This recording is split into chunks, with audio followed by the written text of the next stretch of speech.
आपका YouTube channel learn with the pay. आज का हमारा टॉपिक है रेकरिंग डेसिमल। ठीक है, नंबर सिस्टम का पार्ट 1 पार्ट 2 हम पढ़ चुके हैं। पार्ट 1 में हमने पढ़ा कि नंबर्स के कौन कौन से टाइप के नंबर्स होते हैं, उनका डेफिनेशन क्या होता है, ये हो गया। नंबर 2 में हमने पढ़ा फ्रैक्शन पढ़ा और सिंप्लीफिकेशन पढ़ लिया, जिसमें बॉडमास रूल बताया था। ठीक है, और फ्रैक्शन में छोटा बड़ा कैसे पहचानते हैं, ज़्यादातर यही क्वेश्चन आते हैं, वो भी बता दिया है। फिर आज का हमारा टॉपिक है रेकरिंग डेसिमल्स। इसका हिंदी मुझे याद नहीं आ रहा है। डेसिमल का मतलब दशमलव होता है, रेकरिंग का मतलब होता है कि बार बार रिपीट होने वाले। ठीक है, बार बार रिपीट होने वाले दशमलव जो होते हैं उसको रेकरिंग डेसिमल्स कहते हैं। ये एसएससी में बहुत ज्यादा पूछा जाता है, और इस बार अभी राजस्थान का जो टेट हुआ था रीट, उसमें भी इसमें से एक क्वेश्चन आया हुआ था। तो आप कह सकते हैं कि लगता है सीटेट में इससे क्वेश्चन ना आए, लेकिन सुपर टेट में आने की पूरी संभावना रहेगी। ठीक, तो टॉपिक है रेकरिंग डेसिमल। इसको स्टार्ट करने से पहले एक चीज मैं बता देता हूं कि जैसे मैंने बताया था पिछले वीडियो में कि भाग को जब हम गुणे में करते हैं तो संख्या पलट क्यों जाती है। ठीक है, तो देखिए उस चीज को मैं एक्सप्लेन कर देता हूं। जैसे 1 डिवाइडेड बाई 2 है, ठीक है, 4 डिवाइडेड बाई 5 है, ठीक, और 3 बाई 4 डिवाइडेड बाई 5 बाई 4 है। मैंने बता दिया कि भाग को हटाएंगे, भाग को अगर हम गुणा कर देंगे तो संख्या पलट जाएगी। ठीक है, ये देखिए 1 डिवाइडेड बाई 1 का मतलब क्या होता है, 1 को 2 से भाग देना। 1 डिवाइडेड बाई 2, 1 डिवाइडेड बाई 2 का मतलब 1 को 2 से भाग देना, मतलब 1 बटे में 2, यही होता है 1 डिवाइडेड बाई 2। ठीक, तो ये 1 डिवाइडेड बाई 2 है, इसको हम 1 इंटू 1 बाई 2 कर दें तो यही चीज तो हो जाएगा। ठीक है, 1 डिवाइडेड बाई 2 का मतलब 1 बाई 2। ठीक, तो 1 डिवाइडेड बाई 2 है, भाग को अगर हम गुणे में करें तो इसको पलट दें तो यही चीज तो आ रही है। ठीक, इसी तरह से 4 डिवाइडेड बाई 5 का मतलब 4 बाई 5, और किसी भी संख्या के नीचे अगर कुछ नहीं लिखा है तो हम बटे में 1 मान सकते हैं। ठीक है, तो इसी को अगर हम मल्टीप्लाई करें, ठीक है, डिवाइड को मल्टीप्लाई में करें और इसको पलट दें तो ये 4 बाई 5 ही तो हो गया। ठीक, मतलब कह सकते हैं कि डिवाइड को हटाएंगे, डिवाइड को मल्टीप्लाई में करेंगे तो संख्या पलट जाएगी। यहां भी क्या था, 2 बटे में 1 था, इसको पलट दिया, 1 बटे में 2 हो गया। 1 डिवाइडेड बाई 2 का मतलब 1 बटे में 2 होता है। 1 डिवाइडेड बाई 2 लिखा है, डिवाइड को मल्टीप्लाई में कर लीजिए तो 1 बाई 2 करना पड़ेगा। ऐसे ही 4 डिवाइडेड बाई 5 है, 4 डिवाइडेड बाई 5 है तो 4 बाई 5 होता है। ठीक, हमें पता है 4 बाई 5 होता है, इसको हम पलट दें मल्टीप्लाई में करके तो भी तो वही चीज हो जाएगा। ऐसे 3 बाई 4 है, ठीक है, 3 बाई 4 डिवाइडेड बाई 5 बाई 4 है, तो हम इसको इस तरह से लिखेंगे 5 बाई 4।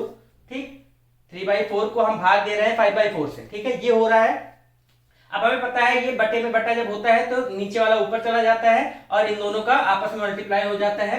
3 इंटू 4 बाई 4 इंटू 5 कुछ इस तरह से होगा, ये आपको आता है।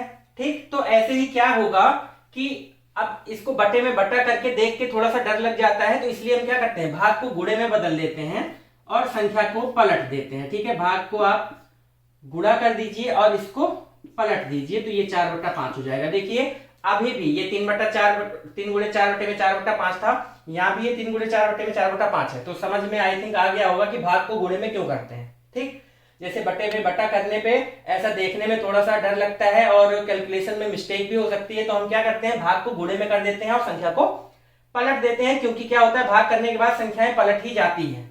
ठीक, 1 डिवाइडेड बाई 2 1 बाई 2 होता है, तो 1 बाई 2 से मल्टीप्लाई करो चाहे 2 से भाग करो, बात एक ही है। 4 डिवाइडेड बाई 5 है, तो चाहे 5 से डिवाइड करो या फिर 1 बाई 5 से मल्टीप्लाई करो, बात एक ही है। ठीक, तो इस वजह से चीजें पलट जाती हैं। आई होप आपको समझ में आ गया होगा। तो ये हो गया। अब चलता है रेकरिंग डेसिमल्स। ठीक है, रेकरिंग का मतलब होता है रिपीट होना। ठीक है, बार बार रिपीट होना। जैसे 1.3333 इस तरह से अगर आप लिखते चले जा रहे हैं तो दशमलव के बाद चीजें जो है देखिए रिपीट हो रही हैं, 3 3 3 3 3 3 बार बार आता जा रहा है, तो इसी को हम 1.3 का बार लिख देते हैं। ठीक है, जिसके ऊपर बार लगा देते हैं इसका मतलब वो संख्या बार बार रिपीट हो रही है। ठीक है, रेकरिंग डेसिमल। ठीक, रेकरिंग डेसिमल का मतलब होता है दशमलव के बाद चीजें रिपीट होने लगे। अच्छा, इसी को हम इस तरह से भी लिख देते हैं, बार न लगा के इसके ऊपर एक बिंदी लगा देते हैं इस तरह से, तो ये दोनों चीजें सेम है। ठीक, इसको कहा जाता है रेकरिंग डेसिमल, जब दशमलव के बाद चीजें बार बार रिपीट हो रही हो। अच्छा, रेकरिंग डेसिमल में 2 तरह का होता है। ठीक है, एक तो होता है प्योर रेकरिंग एक होता है प्योर रेकरिंग। ठीक, प्योर रेकरिंग में क्या होता है, दशमलव के तुरंत बाद चीजें रिपीट होने लगती हैं। ठीक, रेकरिंग डेसिमल्स में दो तरह का होता है, प्योर रेकरिंग होता है, एक मिक्स्ड रेकरिंग होता है। प्योर रेकरिंग में क्या होता है, दशमलव के तुरंत बाद चीजें रिपीट होने लगती हैं। जैसे इसी में आप कर सकते हैं 0.9999, तो इस तरह से जा रहा है, तो ये क्या हो जाएगा 0.9 का बार, या फिर इसी को लिख सकते हैं 0.9 का, ये पॉइंट लगा दीजिए। ठीक, दशमलव के तुरंत बाद चीजें यहां भी रिपीट हो रही हैं। उसके बाद अगर देखा जाए तो इस अगर 2.232323 करके इस तरह से रिपीट हो रहा है, तो देखिए 232323 बार बार रिपीट हो रहा है। ठीक है ना, 232323 ये रिपीट हो रहा है और ऐसे चलता जा रहा है, तो इसी को हम लिख सकते हैं क्या, 2.23 का बार, जिसके ऊपर बार लगाते हैं वही चीजें रिपीट हो रही होती हैं। अथवा इसी को लिख सकते हैं 2.23 और ये पॉइंट लगा दीजिए, ये हो गया। ठीक, और इसी में ये सारी एक ही चीजें हैं। प्योर रेकरिंग का मतलब दशमलव के तुरंत बाद, देखिए जैसे दशमलव लगा उसके बाद जो आ रहा है वो बार बार रिपीट हो रहा है, तो प्योर रेकरिंग में दशमलव के तुरंत बाद रिपीट होने लगता है। जैसे 2.124 ऐसे आने लगे, 124 बार बार रिपीट हो रहा है। ठीक है, तो ये क्या हो जाएगा 2.124 का बार अथवा 2.124। देखिए जब ज्यादा लंबी, जैसे अभी 4 अंक का आ जाता है रिपीट होने लगता, तो हम बार तो पूरे के ऊपर लगाते हैं, लेकिन डॉट जब लगाते हैं तो आप पहले पे लगा दीजिए, लास्ट पे लगा दीजिए। इसका मतलब इसके बीच में जो भी आ रहा है यहां से यहां तक वो बार बार रिपीट हो रहा है। तो इस तरह से ये रिप्रेजेंटेशन इसका किया जा सकता है, इतनी तरीके से इसको लिखा जा सकता है। ये तो हो गया प्योर रेकरिंग। प्योर रेकरिंग का मतलब दशमलव के तुरंत बाद रिपीटेशन। ठीक है, दशमलव के तुरंत बाद रिपीट, दशमलव के तुरंत बाद रिपीट हो तो इसको प्योर रेकरिंग कहते हैं। प्योर रेकरिंग के इतने एग्जांपल्स मैंने बता दिए हैं, इतने तरीके से इसको लिखा जा सकता है। ठीक, तो ये तो हो गया प्योर रेकरिंग। क्वेश्चन ये नहीं आएगा, क्वेश्चन आता है आपको इस तरह से दे देगा और पूछेगा इसको फ्रैक्शन में चेंज करिए। ठीक है, तो मैं क्वेश्चन भी बताने वाला हूँ। क्वेश्चन बहुत अच्छे अच्छे इसमें से आते हैं। ठीक, तो प्योर रेकरिंग आई होप आपको समझ में आ गया होगा। दशमलव के तुरंत बाद अगर रिपीट हो रहा है तो उसको प्योर रेकरिंग कहा जाता है। ठीक, आप देखिए फिर आता है mixed recurring. Mixed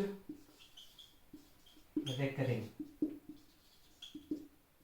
mixed recurring में क्या होगा, दशमलव के तुरंत बाद रिपीट नहीं होगा। जैसे 1.1232323 इस तरह से चलता जा रहा है, तो देखिए 232323 रिपीट होता जा रहा है, लेकिन एक छोड़ने के बाद, यहां से रिपीट कब हो रहा है, दशमलव के बाद एक अंक छोड़ दिया है, उसके बाद रिपीटेशन शुरू हो रहा है। तो इसको हम लिख सकते हैं कुछ इस तरह से कि 1.123 का बार। अभी भी देखिए बार उसी के ऊपर लगेगा जो चीजें रिपीट हो रही हैं, लेकिन यहाँ पे देखिए अभी पीछे प्योर रेकरिंग में क्या हो रहा था, दशमलव के तुरंत बाद से रिपीट हो रहा था। यहाँ पे तुरंत बाद से रिपीट नहीं हुआ है, 1.123 हुआ है, फिर 2.3 आया है, मतलब 2.3 रिपीट हो रहा है, लेकिन उससे एक पहले दशमलव के बाद एक अंक छूट गया है।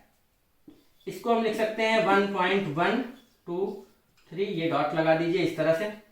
ठीक, 0.45626262 इस तरह से आ जाए तो इसको क्या लिखेंगे 0.4562 का बार।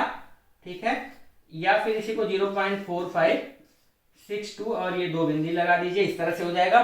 तो मिक्स्ड रेकरिंग में क्या होता है, दशमलव के तुरंत बाद रिपीटेशन नहीं होता है, और प्योर रेकरिंग में क्या होता है, दशमलव के तुरंत बाद रिपीटेशन होता है। ठीक है, ये इस तरह से हो गया।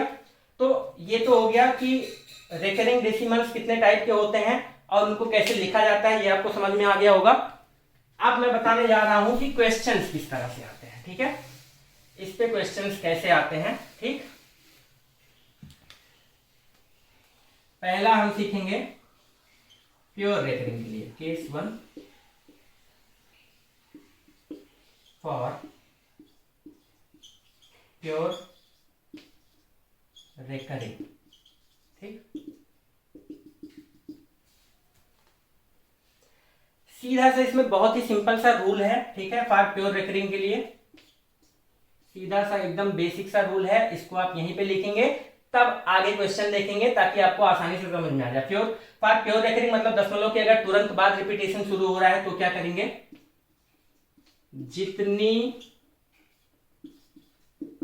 जितने अंकों के ऊपर, ठीक है, जितने अंकों के ऊपर बार है, नीचे उतनी बार 9। ठीक है, 5 प्योर रेकरिंग, जितने अंकों के ऊपर बार लगा होगा, ठीक है, बार का मतलब ये वाली लाइन, जितने अंकों के ऊपर लगा होगा नीचे उतनी बार 9 कर देंगे, वही आंसर हो जाएगा। जैसे देखिए क्वेश्चन इस तरह से आएगा, चेंज इनटू फ्रैक्शंस। ठीक है, चेंज के बाद आपको कोई नंबर देगा रेकरिंग डेसिमल वाला, उसको आपको फ्रैक्शन में चेंज करना है। तो ये नंबर क्या क्या दे सकता है, ठीक, यहाँ पे पहला क्वेश्चन हो जाएगा, जैसे 0.3 का बार, इसको कहेगा कि फ्रैक्शन में बदलिए। तो देखिए क्या करना है, मैंने बताया कि जितने अंकों के ऊपर बार है नीचे उतनी बार 9 आ जाएगा। ठीक, तो ये जो दिया गया है ऊपर तो वही रहेगा, जैसे 0.3 है, अब ये पॉइंट वगैरह हमें हटा देना। ठीक है, क्योंकि हम नीचे डिवाइड करेंगे तो डिवाइड होके पॉइंट आ जाता है, तो हमें पॉइंट नहीं करना है। जिस संख्या के ऊपर बार लगा है वो संख्या लिख दीजिए उसके बाद। ठीक है, अब देखना है कितने अंकों के ऊपर बार है। ठीक, बताया है जितने अंकों के ऊपर बार उतनी बार नीचे 9। तो यहाँ पे एक अंक है, सिर्फ 3 के ऊपर बार लगा है, तो सिर्फ एक बार 9 आ जाएगा। ठीक है, दूसरा क्वेश्चन देखिए, 0.23 का बार अगर दे दे तो क्या हो जाएगा, 23 था ऊपर, तो 23 ऊपर तो 23 ही रहेगा, नीचे क्या होगा, जितने अंक के ऊपर बार है, जैसे दो अंक के ऊपर बार है, ठीक है, 2 अंक के ऊपर बार है तो 2 बार 9 आ जाएगा, इस तरह से हो जाएगा। ऐसे एक और क्वेश्चन देख लीजिए, जैसे 1.24 का बार है, ठीक, 1.24 का बार है। अच्छा, जब भी आपको जैसे 0 दशमलव करके दिया है तब तो कोई दिक्कत नहीं है, जब इस तरह से होगा तब आप 124 बटे में नहीं कर सकते हैं। ठीक है, तब आप 124 बटे में 99 नहीं करेंगे, तब इसको सबसे पहले हम क्या करेंगे, 1 प्लस 0.24 का बार। ठीक है, जब भी आपको कोई संख्या के बाद दशमलव लगा के देगा तो उसको सबसे पहले हम अलग कर लेंगे। ठीक है, जैसे 1.24 है तो उसको 1 प्लस 0.24 कह सकते हैं। ठीक, तो जो इंटीजर पार्ट है सबसे पहले उसको अलग कर लेंगे, तभी हमारा क्वेश्चन सही होगा। अगर डायरेक्ट कर देंगे इसकी तरह, जैसे 0 दिया था तो 0 प्लस 0.3 कोई डिफरेंस नहीं है। ठीक, 0 प्लस 0.23 इसमें कोई अंतर नहीं आएगा, लेकिन 1 है, तब आप डायरेक्ट नहीं कर पाएंगे, तो इंटीजर वाले पार्ट को करना होगा अलग। ठीक है, 1 के ऊपर बार था 1 बार 9 हो गया, 2 के ऊपर बार था 2 बार 9 हो गया। ठीक, यहाँ पे भी 2 के ऊपर बार है तो इसको तो 1 प्लस 2 के ऊपर बार है तो क्या हो जाएगा 24, जो 24 था वो तो रहेगा, उसके नीचे 2 बार 9 आ जाएगा, इस तरह से हो जाएगा। और इसको हम लिख क्या सकते हैं, 1 सही 24 बटा 99, ये आपका आंसर हो गया। ठीक, तो फ्रैक्शन में चेंज करने को आएगा, आप इस तरह से आसानी से कर सकते हैं। ठीक, ये हो गया फ्रैक्शन में बदलना कैसे है। केस 1 है, अगर प्योर रेकरिंग है, दशमलव के तुरंत बाद रिपीटेशन हो रहा है, दशमलव के बाद देखिए तुरंत शुरू हो गया, तुरंत शुरू हो गया, तुरंत शुरू हो गया रिपीटेशन, दशमलव के तुरंत बाद रिपीटेशन हो रहा है, तो जो भी संख्या लिखी हुई है ऊपर उसको ऊपर लिखिए, उसके नीचे जितने अंकों के ऊपर बार लगा है उतनी बार 9 लगा दीजिए, ये हो जाता है आपका फ्रैक्शन में चेंज। ठीक है, ये हो गया। अब देखिए इसी में क्वेश्चन इस तरह से भी आ सकता है, जैसे 1.3 का बार प्लस 1.4 का बार। ठीक है, इस तरह से दे दें, इन दोनों को जोड़ना है, तब हम क्या करेंगे, ठीक, और जोड़ के, ठीक है, change into fraction, change into fraction, इसको फ्रैक्शन भिन्न में हमें बदलना है। तो हम क्या करेंगे, सबसे पहले मैं बताया कि अगर 1 पॉइंट समथिंग 2 पॉइंट समथिंग करके दिया हुआ है तो सबसे पहले हम इंटीजर पार्ट को अलग कर लेंगे। ठीक है, तो इसको क्या लिखेंगे, 1 प्लस 0.3 का बार प्लस यहाँ पे क्या हो जाएगा 1 प्लस 0.4 का बार। ठीक है ना, सबसे पहले इंटीजर पार्ट को हम अलग कर लेंगे। क्यों ऐसा कर रहे हैं, देखिए अभी इसको हम अगर करें तो ये क्या हो जाएगा 1 प्लस 3/9। ठीक है, 3 था, इसके 1 के ऊपर बार है तो 1 बार 9। ठीक, 1 प्लस 3/9, इसको एक तो हम इस तरह से लिख सकते हैं। ठीक है, 1 सही 3/9, या फिर 9 एकम 9 3 12 बटे में 9, इस तरह से लिख सकते हैं। अगर हम इसको इंटीजर को अलग ना करते और हम कर देते 13 बटे में 9, तो देखिए ये 13 बटे में 9 हो जाता, गलत हो जाता, आना चाहिए क्या 12 बटे में 9।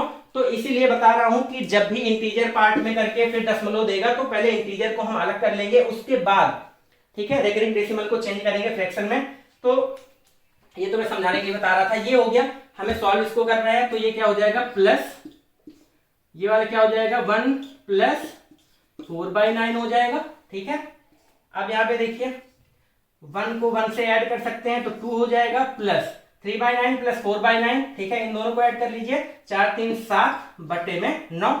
ठीक, और इसको आप 9 दूना 18, 18 7 8 7 15, 25 बटे में 9 कह सकते हैं, अथवा इसी को आप लिख सकते हैं 2 सही 7 बटे में 9। कुछ इस तरह से सॉल्व हो जाएगा। ठीक, तो ये तो था प्योर रेकरिंग के लिए। दशमलव के तुरंत बाद अगर रिपीटेशन शुरू हो रहा है तो कोई भी क्वेश्चन आएगा इस तरह से आप कर लेंगे। ठीक, केस 1 जितने अंकों के ऊपर बार है नीचे उतनी बार 9 आएगा। ठीक है ना, ये हो गया, समझ में आ गया होगा अच्छे से।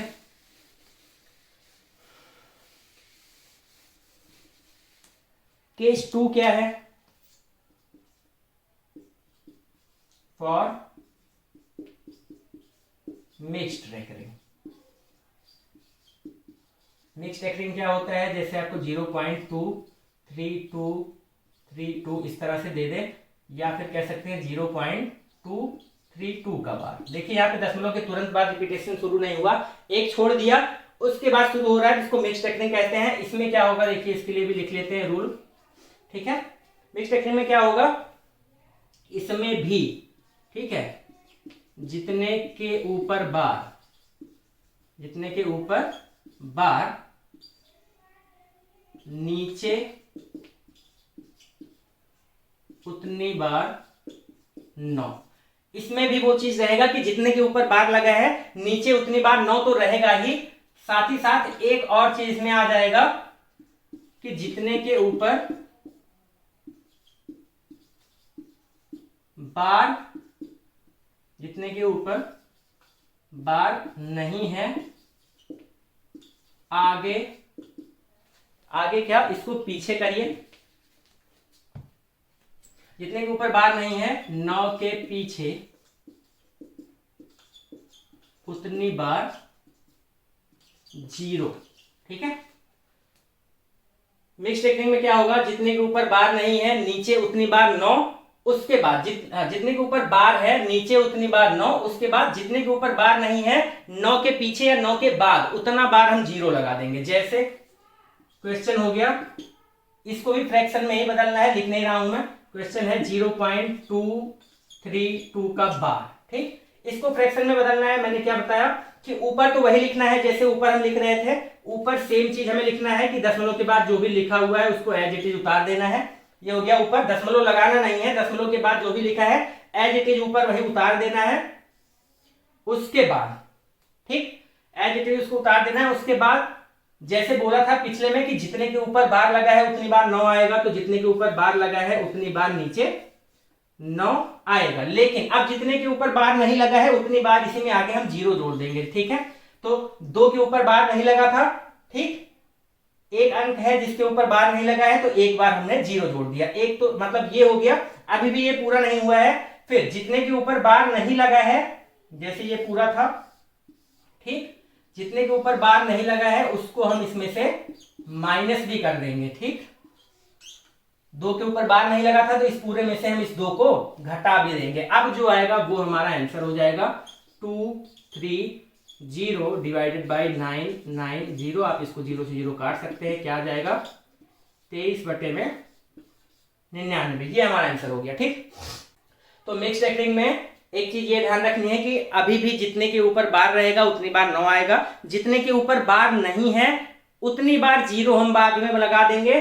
और लेकिन एक चीज और क्या करनी है कि जितने के ऊपर बार नहीं है उस संख्या में से उसको हमें घटाना होता है, ये भी याद रखना है। तो इस तरह से ये सॉल्व होगा। और क्वेश्चन में करा रहा हूं, घबराने की बात नहीं है, समझ में अच्छे से आ जाएगा।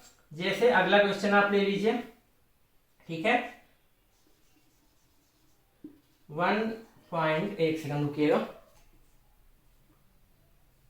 1.23 ठीक है 45 का बार। ठीक, 2345 का बार आ गया। इसको हमें चेंज करना है। तो सबसे पहले देखिए जो मैं बताया था कि अगर इंटीजर पार्ट दिख रहा है, मतलब दशमलव के पहले कुछ दिख रहा है, तो उसको सबसे पहले अलग कर लेंगे। तो इसको क्या करेंगे 1 प्लस 0.235 4 5 का बार। अब इसको बदलने के लिए क्या करना है, 1 तो रहेगा ही रहेगा। इसको कैसे बदलेंगे, तो जो संख्या लिखी गई है सबसे पहले उसको लिख दीजिए, ठीक है। नीचे क्या जाएगा, जितने के ऊपर बार है उतनी बार 9 आएगा, तो 2 अंक के ऊपर बार है तो 2 बार 9 आएगा। फिर उसके बाद जितने के ऊपर बार नहीं है उतनी बार 0 आ जाएगा, तो 2 और 3 के ऊपर बार नहीं है, 2 संख्याओं के ऊपर बार नहीं है, तो क्या आ जाएगा, उतनी बार 0 आ जाएगा। साथ ही साथ, ठीक है, ये जो संख्या है इसमें से जिसके ऊपर बार नहीं है उसको क्या करेंगे, घटा देंगे। मतलब जिसके ऊपर बार नहीं है उसको क्या कर देंगे, घटा देंगे 23। तो अब ये जो आ जाएगा ये आपका आंसर हो जाएगा। तो यहां से देखिए क्या आ जाएगा, 1 प्लस, ठीक है, 45 में से 23 आप घटाएंगे तो क्या आ जाएगा, 5 में से 3 गया 2, ठीक है, और 4 में से 2 गया 2, 23 22 बटे में 9 9 डबल 0, ठीक। आप इसको एक सही 23 22 बटे में 9 9 डबल 0 लिख सकते हैं।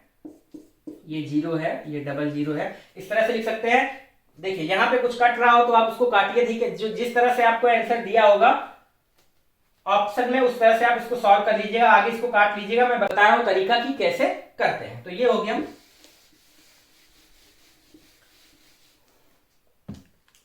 चलिए एक और क्वेश्चन आपको कराता हूं मैं। अब रूल हो गया दोनों के लिए, ठीक है। प्योर रेकरिंग के लिए क्या है, दशमलव के तुरंत बाद इसमें रिपीट हो रहा हो तो ऊपर जो लिखा है उसको आप लिख दीजिए, उसके बाद जितने के ऊपर बार लगा है उतना नीचे 9 लगा दीजिए। ये हो गया प्योर रेकरिंग के लिए। फिर प्योर रेकरिंग नहीं है, मिक्स्ड रेकरिंग है, मतलब दशमलव के तुरंत बाद रिपीट नहीं हो रहा है, 1 2 अंक छोड़ के उसके बाद रिपीट हो रहा है, तो क्या करना है, जितने के ऊपर बार है नीचे अब भी वही रहेगा कि नीचे उतनी बार 9, जितने के ऊपर बार है नीचे उतनी बार 9, जितने के ऊपर बार नहीं है आगे उसी में उतना ही 0 लगा देंगे। फिर जो ऊपर संख्या लिखी है उसमें से जिसके ऊपर बार नहीं है उसको घटा देंगे, ठीक है। आपको समझ में आ गया होगा क्वेश्चन, ठीक है। 0.9 का बार, 0.09 का बार, 0.9 का बार, 0.009 का बार, ठीक है, में सबसे बड़ी संख्या बताइए, ठीक। 0.9 का बार, 0.09 का बार, 0.009 का बार में सबसे बड़ी संख्या बताइए। वैसे तो ये देखने में अपने आप ही पता चल रहा है कि 0.9 वाला सबसे बड़ा होगा, ठीक। या इन सबको हम फ्रैक्शन में बदल के देख लेते हैं कैसे होगा, ठीक। ये तो मतलब आसानी से समझ में आ रहा है, इस तरह से क्वेश्चन कोई था मुझे याद नहीं आ रहा है। तो ये है, इसको बदलेंगे कैसे, देखिए 0.0 है तो इंटीजर पार्ट कोई है नहीं तो कोई दिक्कत वाली बात नहीं है। अच्छा, 0 के तुरंत बाद रिपीटेशन भी हो रहा है तो भी कोई दिक्कत वाली बात नहीं है, ठीक। अब यहां पे देखिए जो ऊपर होता है उसको तो वैसे लिख देते हैं दशमलव हटा के, 1 के ऊपर बार है तो 1 बार 9 आएगा, ठीक है, ये हो गया। दूसरा जो ऊपर होता है उसको वैसे लिख देते हैं दशमलव हटा के, ठीक। दशमलव हटाने के बाद जो बचता है उसको वैसे ही लिख देते हैं। अब यहाँ पे देखिए 2 अंक के ऊपर बार है तो यहाँ पे क्या आ जाएगा, 2 बार 9 आ जाएगा।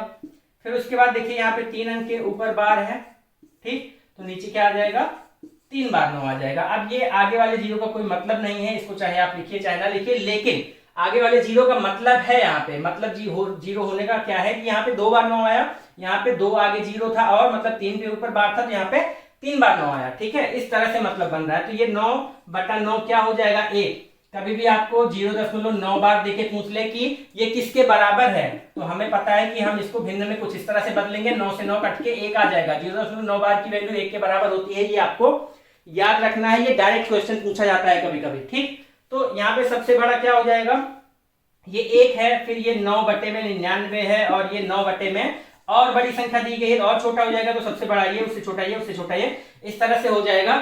तो इस तरह से क्वेश्चन इसमें आते हैं, आपको समझ में आ गया होगा कैसे बदलते हैं। मिक्स टेक्निक का एक बार और करा दे रहा हूं मैं कोई क्वेश्चन, ठीक है। 0.3454, ठीक, इसको बदलना है। तो मैंने बताया कि जो ऊपर लिखा है उसको आप एज इट इज लिख देंगे, ठीक।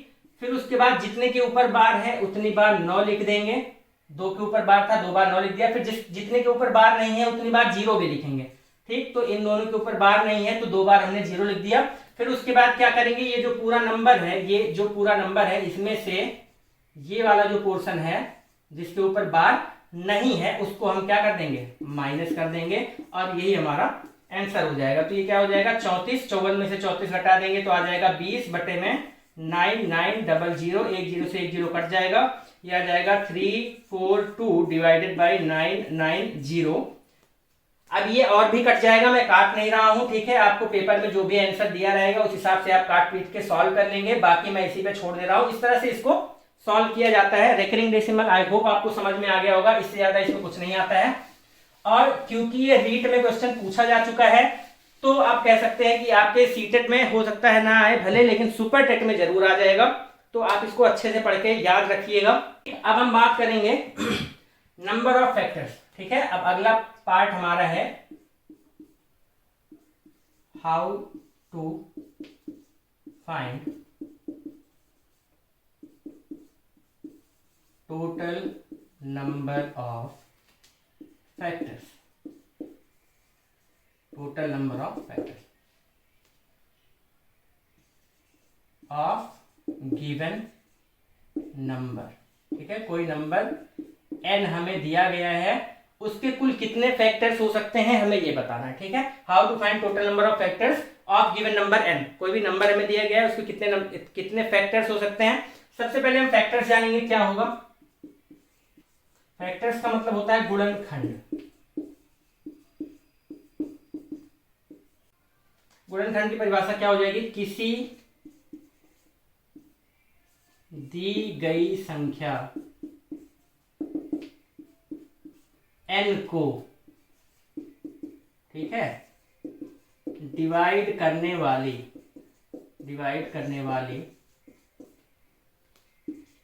सभी संख्याएं, ठीक है, किसी दी गई संख्या n जिसके फैक्टर्स हमें ज्ञात करने हैं, ठीक है, किसी दी गई संख्या n को डिवाइड करने वाली सभी संख्याएं, मतलब ऐसी संख्याएं जो n को डिवाइड कर सकती हैं, पूरी तरह से भाग दिया जा सकता है जिन संख्याओं से n को, ठीक है, किसी दी गई संख्या n को डिवाइड करने वाली सभी संख्याएं, ठीक है, n का गुणनखंड कहलाती हैं। क्या कहलाती हैं, गुणनखंड कहलाती हैं, ठीक। जैसे कोई नंबर हमने ले लिया 6, तो 6 को जो भी संख्याएं डिवाइड कर सकती हैं 6 का गुणनखंड कहलाती हैं। तो 6 को कौन कौन डिवाइड कर सकता है, 1 डिवाइड कर सकता है, 2 डिवाइड कर सकता है, 3 डिवाइड कर सकता है, 4 नहीं कर सकता है, 5 नहीं कर सकता है, 6 कर सकता है, ठीक है। कोई भी संख्या हो, ये मैं पहले ही बता चुका हूं, कोई भी संख्या n हो, इसका एक फैक्टर हमेशा 1 होगा और आखिरी फैक्टर हमेशा n होगा। मतलब ये दो फैक्टर्स तो कोई भी संख्या हो उसके होते ही हैं। जैसे कोई भी संख्या हो वो अपने आप का गुणनखंड होती है और एक सभी संख्याओं का गुणनखंड होता है, ठीक। तो ये तो हो गया बहुत बेसिक सी बात। तो 6 के इतने फैक्टर्स हैं। तो how to find total number of factors, कुल फैक्टर्स किसी संख्या के कितने हो सकते हैं, कैसे निकालेंगे। तो यही अगर 6 का पूछ ले कि 6 के कुल कितने फैक्टर्स हो सकते हैं, तो ये तो हमें दिख रहा है 1 2 3 4, ठीक है। टोटल फैक्टर्स 6 के कितने हो सकते हैं, 4। इस तरह से हमने देख लिया फैक्टर्स, आप लिख लीजिए परिभाषा। अब हम सीखेंगे, देखिए आगे मैं बता रहा हूं कि फैक्टर्स कैसे निकालेंगे। पहले हम इससे पहले क्या सीखेंगे कि प्राइम फैक्टराइजेशन, ठीक है, प्राइम फैक्टराइजेशन। प्राइम फैक्टराइजेशन मतलब अभाज्य गुणनखंड, ठीक। अभाज्य गुणनखंड किसी भी संख्या का कैसे निकालते हैं, जैसे 220 दे दिया गया, इसके प्राइम फैक्टराइजेशन करना है हमें, ठीक है। इसका अगर हमें प्राइम फैक्टराइजेशन करना है तो क्या होगा, कुछ इस तरह से, जैसे आप एलसीएम के लिए गुणनखंड विधि का उपयोग करते हैं सेम उसी तरीके से करना है। प्राइम फैक्टराइजेशन कैसे करते हैं, ये हमने लिख लिया, इस तरह से बना लिया। अब इसको सबसे छोटा प्राइम नंबर जो है वहां से डिवाइड करना शुरू करेंगे। क्या ये 2 से डिवाइड हो रहा है, हाँ हो रहा है, तो क्या हो जाएगा 1 1 0। क्या अभी भी 2 से हो रहा है, हाँ हो रहा है, 5 5, ठीक है।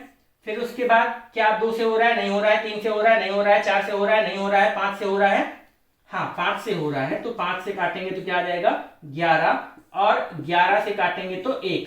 अब यहाँ पे जो संख्याएं आई हैं इनको अगर हम, ठीक है, 220 को हम क्या लिख सकते हैं, 2 × 2 × 5 × 11, इस तरह से जो लिखा जाता है इसी को प्राइम फैक्टराइजेशन कहते हैं। तो कोई भी संख्या हो प्राइम फैक्टराइजेशन इस तरह से करते हैं। टोटल नंबर ऑफ फैक्टर्स निकालने में प्राइम फैक्टराइजेशन का बहुत बड़ा रोल है, तो इसलिए मैं बता रहा हूं कि प्राइम फैक्टराइजेशन कैसे करते हैं, ठीक है। जैसे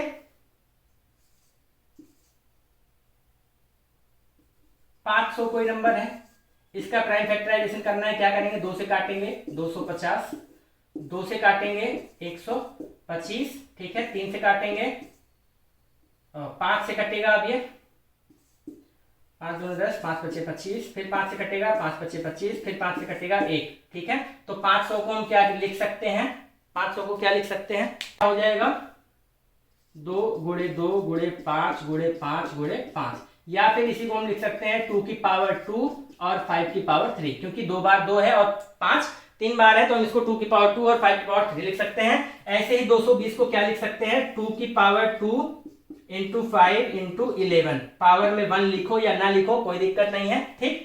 ठीक है, तो प्राइम फैक्टराइजेशन आपको समझ में आ गया होगा कैसे निकालते हैं।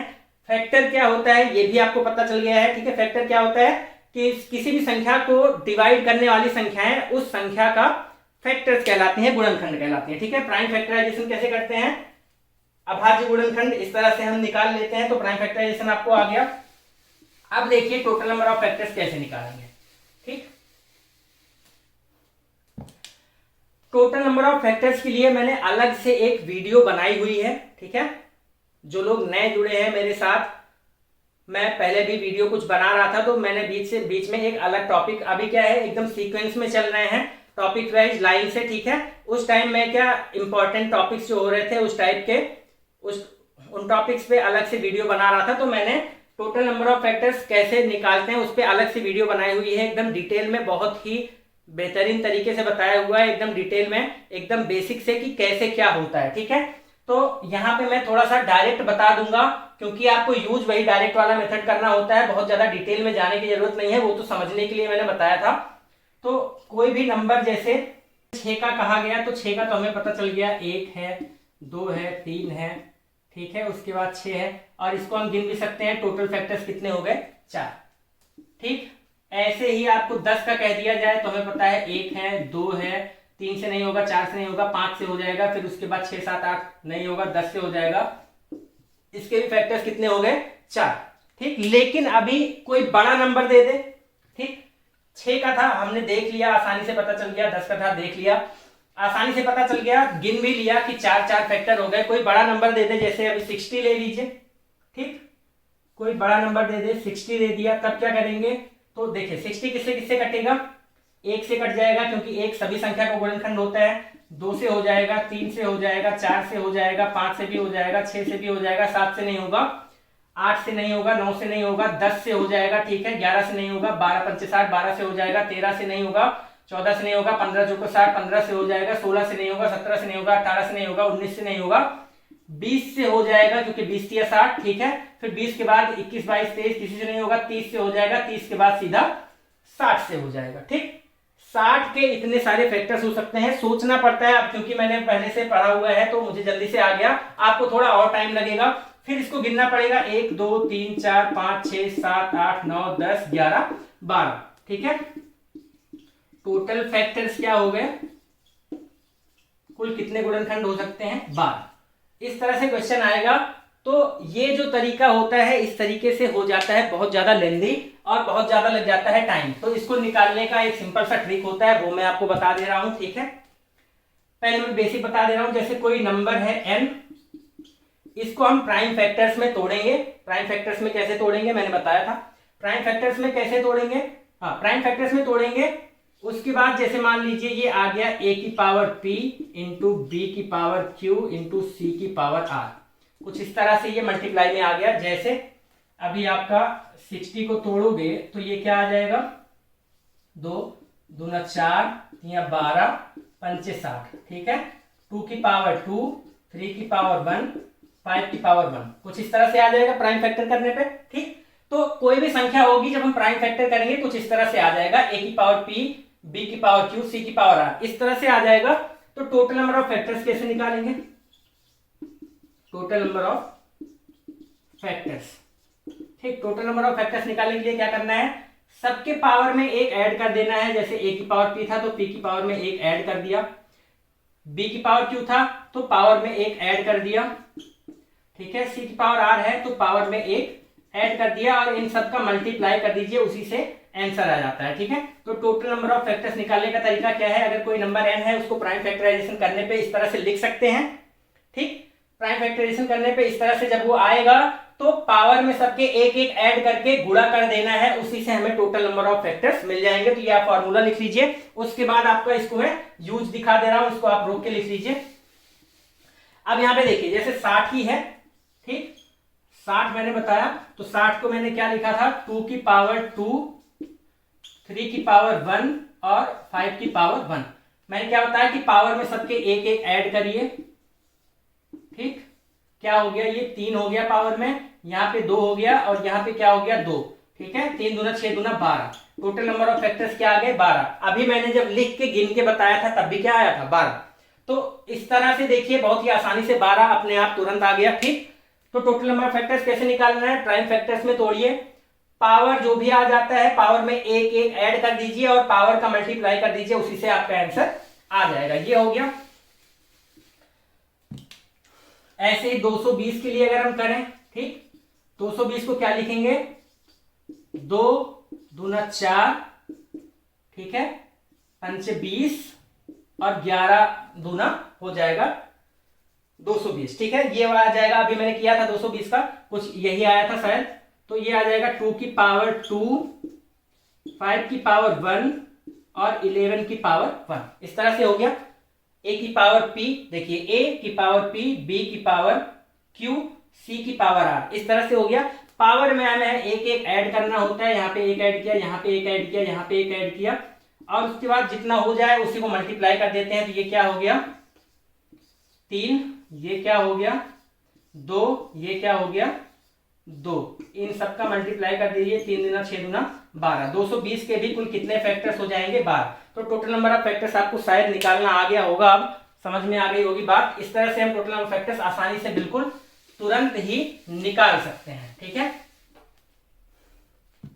अब देखिए ये हम पावर में एक ऐड क्यों कर रहे हैं। ठीक है, पावर में मैंने कहा जैसे p, ठीक है, a की पावर p, b की पावर q, c की पावर r आता है, तो p को p+1, q+1 और r+1, ये +1 क्यों कर रहे हैं, ये अगर आपको जानना है, ठीक, तो इसको मैं बताऊंगा तो काफी लंबी वीडियो हो जाएगी। अगर ये आपको जानना है कि हम क्यों ऐड कर रहे हैं, तो ये आई बटन पे आपको एक लिंक दिख रहा होगा। ठीक है, वीडियो में आई बटन पे आपको एक लिंक दिखेगा जिसमें मैंने अलग से ये टॉपिक पढ़ाया हुआ है। तो उसमें मैंने बहुत ही डिटेल में एकदम बेसिक से बताया हुआ है कि ऐसा क्यों करते हैं और क्या ऐसा होता है कि हमें एक जोड़ना पड़ता है। ठीक, तो ये हो गया टोटल नंबर ऑफ फैक्टर्स।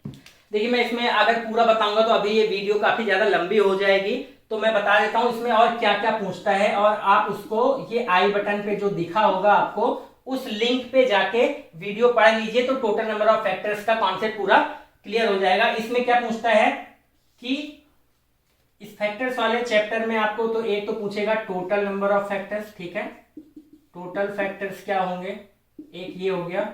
दूसरा आपको पूछता है कि नंबर ऑफ इवन फैक्टर्स, ठीक है, कि इसके सम फैक्टर्स कितने होंगे। फिर पूछता है नंबर ऑफ ऑड फैक्टर्स। ठीक है, तो टोटल फैक्टर्स निकाल के उसमें से इवन वाला निकाल के टोटल में से इवन घटा दोगे ऑड आ जाएगा, टोटल में से ऑड घटा दोगे इवन आ जाएगा, या फिर डायरेक्ट इवन और डायरेक्ट ऑड भी निकाल सकते हैं। ठीक है, total factors, number of even factors, number of odd factors, ये निकालना होता है। फिर उसके बाद स्पेसिफिक फैक्टर, स्पेसिफिक फैक्टर्स, ये 4 तरह के क्वेश्चंस आते हैं फैक्टर्स पे। ठीक, फिर इसके बाद sum of factors, product of factors भी आता है। तो इन सब के लिए मैंने अलग से वीडियो बनाया हुआ है फैक्टर्स वाला। ठीक है, एक वीडियो आपको मिलेगा, प्लेलिस्ट में आप जाइएगा, उसमें मैथ बेसिक्स में जाएंगे तो आपको मिलेगा कि how to find number of factors, odd, even, specific, उस पर लिखा होगा। ठीक है, ये हो जाएगा। फिर उसके बाद एक और वीडियो आपको मिलेगी जिसमें लिखा होगा कि how to find sum of factors and product of factors. ठीक है, तो वो दोनों वीडियो साथ में ही देख के आपको खत्म करनी है, क्योंकि ताकि ये टॉपिक आपका पूरा पूरा खत्म हो जाए। तो इसमें मैंने थोड़ा सा बेसिक बता दिया है ताकि आपको पता चल जाए कि ये इंपॉर्टेंट चैप्टर है। फिर अब देखिए इसका जो लिंक आपको दिखा होगा उस पर जाके देखिए, पूरा बेसिक से बहुत अच्छे से बताया हुआ है। दोनों देख के नोट्स बना के खत्म कर लीजिए ताकि टॉपिक आपका छूटे नहीं, और इसके आगे जो है हम चीजें कल पढ़ेंगे। ठीक है, तो टोटल फैक्टर्स, स्पेसिफिक फैक्टर्स, ये सब पूछता है। फिर इसके बाद सम ऑफ फैक्टर्स पूछता है, ठीक।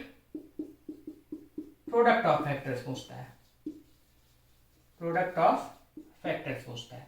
तो इन देखिए इन दोनों का एक वीडियो में लिंक मिल जाएगा, मतलब इन दोनों को एक वीडियो में पढ़ाया हुआ है, और ऑड इवन, ठीक है, और टोटल नंबर ऑफ फैक्टर्स एक अलग वीडियो में पढ़ाया हुआ है। तो ये दोनों वीडियो साथ में ही आपको देख के खत्म कर लेना है। तो आज के लिए वीडियो में इतना ही, लेकिन आप ये बाकी के वीडियो देखना मत भूलिएगा, ताकि आपको अच्छे से कॉन्सेप्ट समझ में आ जाए और हम आगे की चीजें समझते हुए आसानी से पढ़ सकें। ठीक, तो आज के लिए इतना ही, धन्यवाद।